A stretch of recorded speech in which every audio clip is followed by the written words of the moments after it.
Well, good afternoon. I am Cliff. I'm here with BJ, and we are leading from north of center. The format for this thing is about 15 minutes of presentation on the topic, followed by an open forum question and response period. And we'll go over to BJ to introduce the topic. Our topic today is fat cupids, otherwise known as the principles of communication-based leadership.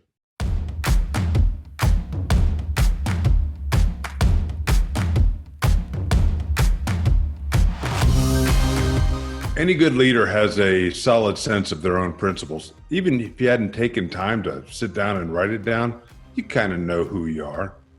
Here at NOC, we use our CBL framework as a foundation on which any leader can build and strengthen their personal leadership philosophy and style.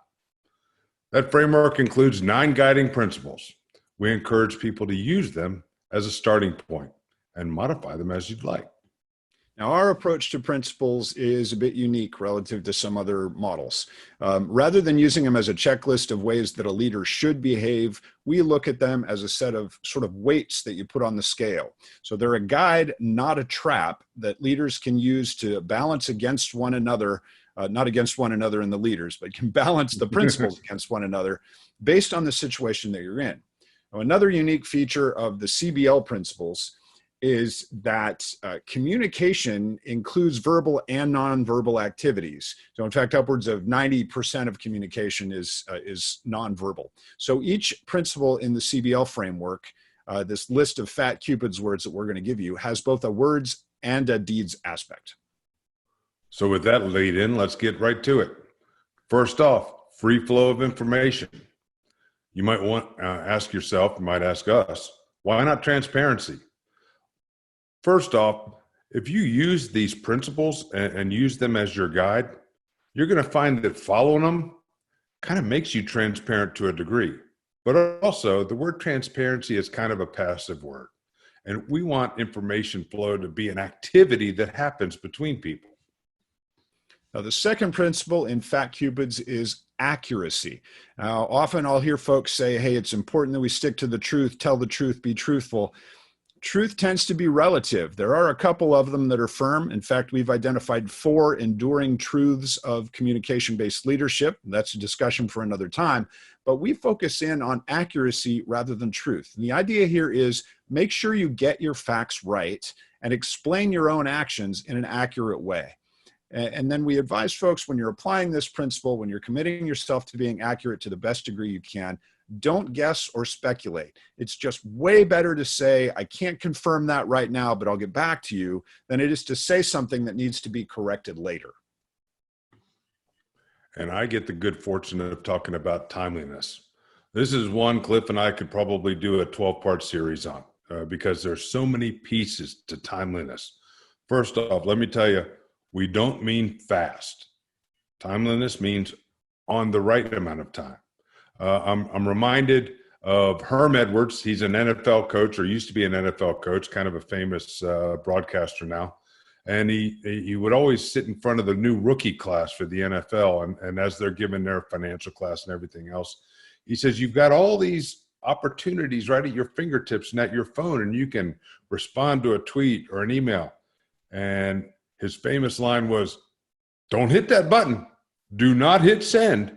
And the point being, you've got time to let things settle. And I know so many of us, I know Cliff and I have both fallen for the old, I'm going to hit send now, that thing's right. And if you spend some time, it might not happen. So the world operates at the speed of send, and that drives people to be fast. Don't rush to failure. When it's time for action, you're going to find you have a lot of inputs that might lead you to feel an undue sense of needing to do something now. But saying and doing the right things at the right time is often better than doing it just fast. We're moving on to that's fat. We have free flow of information, we have accuracy, and we have timeliness. And now we're on to the C of Cupids, which is credibility. Now, this is actually the prime principle within this list of 9. Credibility has to do with the literal consistency of and alignment between the things you do and the things you say. Credibility is important in a sense because trust comes from the outside, but credibility is yours. You can own it. And really, all of these other principles can be balanced against one another. This includes balancing them against your credibility. But if you give up your credibility, you will fail as a leader. You need to maintain that credibility. And the way to do it is just stay focused and deliberate on making sure that you say what you do what you say. Just make sure what you're saying is consistent, what you're doing is consistent, that those two things are aligned. And then, because it's nearly impossible to be perfect in that consistency and alignment, be thinking about it and ready to explain to somebody why you've deviated or why you made a choice to go in a new direction. Next, we have unity. We're not talking about creating 10 soldiers that all do the same thing and say the same words. Talking about creating a team of people who say and do the same things, but they do it in their own way, something you've empowered them to do, something you've informed them to be able to talk about.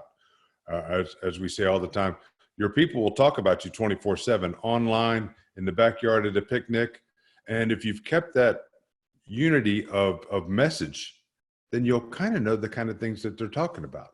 And unity is not the opposite of delegation. And we're going to talk more about that in a minute. The next principle on our list is the P in CUPIDS. That's privacy. This is the first of two of the principles that are really more about holding back than giving out. The principle here is that you do need to concentrate on protecting and preserving the privacy of your team members and your colleagues, also protecting your own. And it's incredibly important to protect and respect that privacy. But at the same time, you need to be sure not to use it as an excuse to clam up. See, if you use privacy as an excuse to withhold information, you need to be ready to explain your decision and your rationale in a way that makes the average person hear it and go, oh, yeah, that makes sense.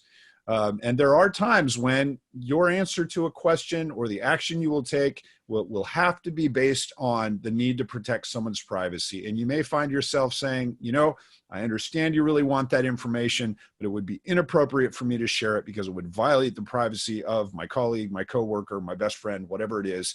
So I just can't tell you that, even though I know it. But you need that explanation to make sense to the folks you're talking with. Now for the I in CUPIDS, interaction. Because leadership is about relationships and it takes interaction to have a relationship. And I'll tell you that I found out something about myself just in the last several years is I like interaction, but I'm a confrontational learner. And when I'm in a leadership position, I've got to be careful about how I do that because I can come across as I have the idea, everyone be quiet, as opposed to I'm going to say something opposite of what you just said. And I want you to come back to me with your feeling on, with your opinion, with your side of the story. And so many times I'm going to change my mind, but I love that back and forth. But I've got to be real careful to look in the eyes of the people I'm talking to make sure I'm not over influencing so that everyone shuts up. You need to build the relationship in your team that make people feel comfortable sharing ideas and asking challenging questions. It's not always going to be comfortable for you, but your people will respect you for it. Now that gets us to the D in Fat Cupids, which is delegation. Now you're going to get the most out of your team by equipping, enabling them to speak and act on behalf of your organization. Now, as BJ mentioned earlier, in a world that operates at the speed of send, your people are talking about you and your organization in real time, 24/7, whether you want to do it or not. So if you try and clamp down on that, you try and shut it down, it's not going to work. We just came out of May 4th. We're into May 5th onto the Revenge of the 6th. It's time for a Star Wars metaphor. The more times you try and clamp down on your people, the more things that they say will just slip through your fingers. If you try and clamp down, it's not going to work. And in fact, if you try and clamp down on your people and restrict their action, restrict their freedom to communicate, what they'll probably do is talk to other people about the fact that you're clamping down on their freedom to communicate and act. So they're going to do it anyway. What you need to do instead of clamping down is enable those folks so that you can delegate your voice, delegate the authority to take action and act on behalf of your organization and be comfortable with that. I'm not suggesting that's an easy thing, but it is the way to get the most out of your team. You have all those folks who combined have more capacity to do things than you do. So enable them through delegation. Now, I will offer this note, though. Delegation is not the opposite of unity. BJ talked about the need to unify voice and unify action throughout a team. That happens at the same time that you're delegating. Now, there may be times when you hold up on delegation in order to get things accurate. You clamp down a little on free flow of information to get oriented and get the facts straight. Then as quickly as possible, you need to pass that unified voice and unified action guidance out through your GAD, your guidance, advice, and direction, so that your folks then have that delegated voice. They have that delegated freedom to act and speak on behalf of your organization. Again, because they're going to do it, whether you clamp down on them or not. And Cliff, if you have unity of voice and unity overall, it actually supports delegation, because your team can work while you're not there, which is what delegation is all about, because they understand the bigger picture. You know, I'll follow up with a touchback on another one of our topics, that idea of leading from Overwatch. And, you know, if you're delegating effectively, and especially when you combine that with really effective, robust GAD, guidance, advice, and direction, you communicate that GAD to folks. That is part of that delegation process. And what you're saying is, hey, the guidance is you might want to do it this way. The advice is, I think you should probably do it this way. And the direction is, look, we've got to do this way by this time, by this day. If you've communicated that GAD effectively, and then you go into Overwatch, what you're doing is delegating to your people and you're letting them run. And that is an incredibly powerful thing. And finally, in the principle that makes CUPIDS a plural word, safety and security. A sibilant S, no less. CUPIDS. Yes. Safety and security is about protecting people, workspace, and customers. And if you prioritize this, you may hold back some on your free flow of information, maybe even your delegation. And you heard it in privacy. You can't use it as an excuse. And safety, security, and privacy are probably the two principles that most easily come to mind when you say sometimes when you press down on the balloon, some other parts of the balloon get bigger, and you may decide that safety and security is your biggest part of the balloon, and you may sacrifice a little bit of free flow of information. As long as you've established your principled leadership style, people will understand that. Now, a key piece to both the privacy and safety security is that ability and willingness to explain why you have prioritized them over something else. And again, you've got to do that in a way that makes the average person say, like, yeah, that makes sense. Folks will know if you are looking for an excuse to clam up, if you're looking for an excuse to shut down on free flow of information, people will know it. They'll understand that you're using it as an excuse, and that ultimately will undermine your credibility. So when it comes to safety and privacy, you definitely need to be ready, willing, and able to explain your rationale for why you're prioritizing those at the expense of another principle. But that really is the point of the model overall. We said in the beginning that these principles are not a trap.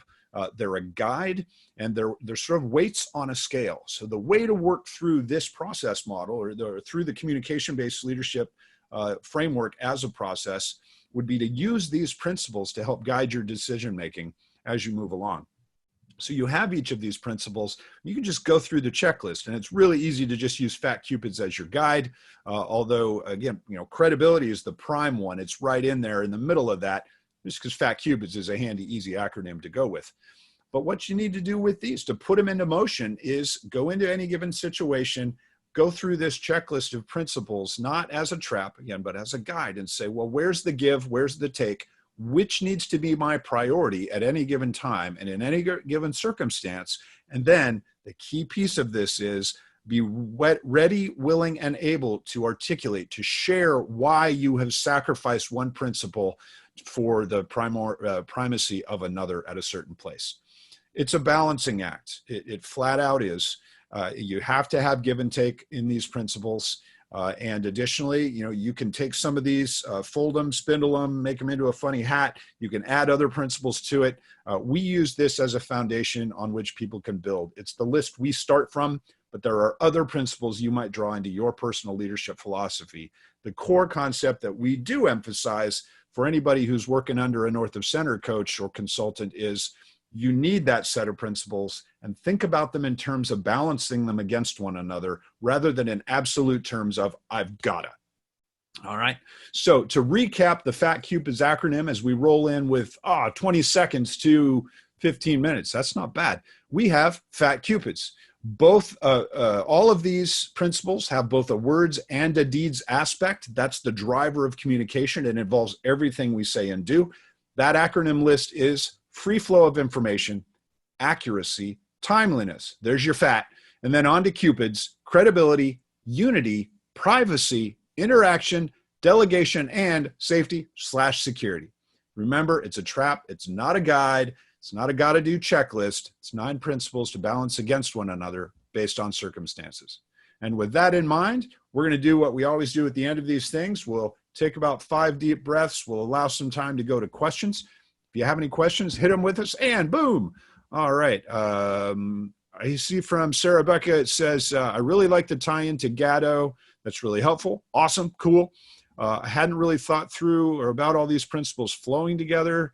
It's definitely a hit on the leadership style that I aspire to. Oh, wow. Cool. All right. This is super helpful. She said, there's no question at the end of that, and that's totally fine.